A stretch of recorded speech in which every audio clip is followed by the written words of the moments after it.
Hello everyone, welcome back to my YouTube channel. आज मैं आप सभी लोगों के लिए लेकर आई हूँ श्रावण सोमवार व्रत की कथा। तो चलिए सुनते हैं श्रावण सोमवार व्रत की कथा।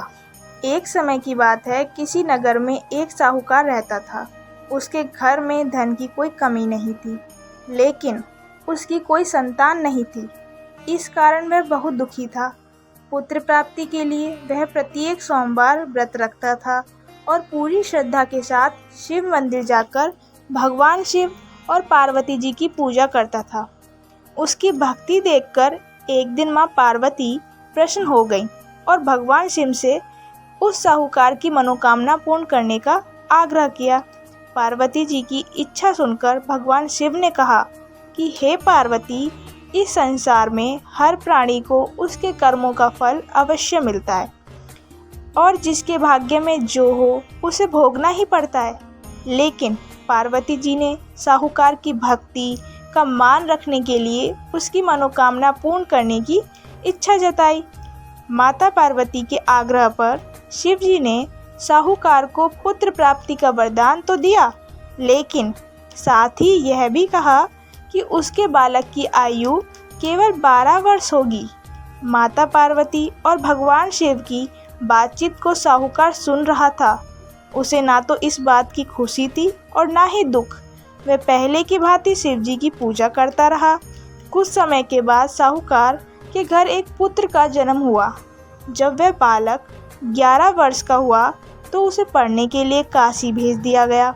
साहूकार ने पुत्र के मामा को बुलाकर उसे बहुत सारा धन दिया और कहा कि तुम इस बालक को काशी विद्या प्राप्ति के लिए ले जाओ और मार्ग में यज्ञ कराना।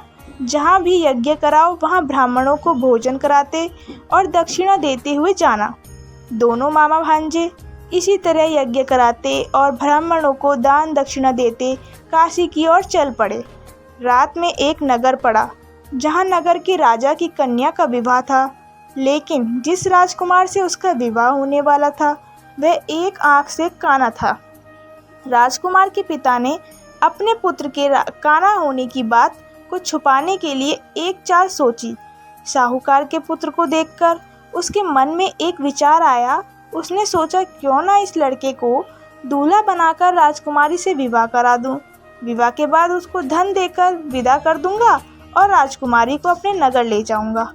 लड़के को दूल्हे के वस्त्र पहनाकर राजकुमारी से विवाह कर दिया गया।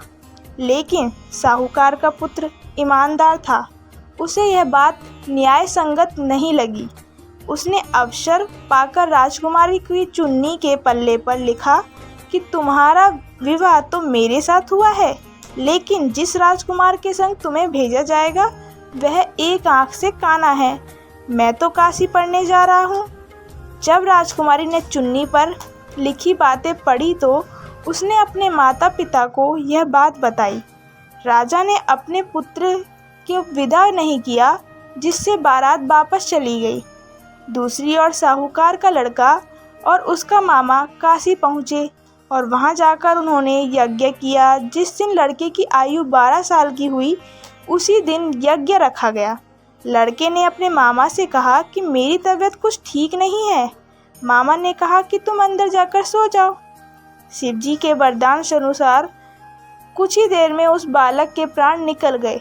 मृत भांजे को देख उसके मामा ने विलाप शुरू किया। संयोगवश उसी समय शिवजी और माता पार्वती उधर से जा रहे थे।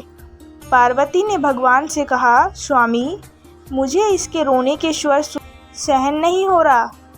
आप इस व्यक्ति के कष्ट को अवश्य दूर करें। जब शिवजी मृत बालक के समीप गए तो वह बोले कि यह उसी साहूकार का पुत्र है जिसे मैंने 12 वर्ष की आयु का वरदान दिया। अब इसकी आयु पूरी हो चुकी है। लेकिन मातृभाव से विभोर माता पार्वती ने कहा कि हे महादेव, आप इस बालक को और आयु देने की कृपा करें, अन्यथा इसके वियोग में इसके माता पिता भी तड़प तड़प कर मर जाएंगे।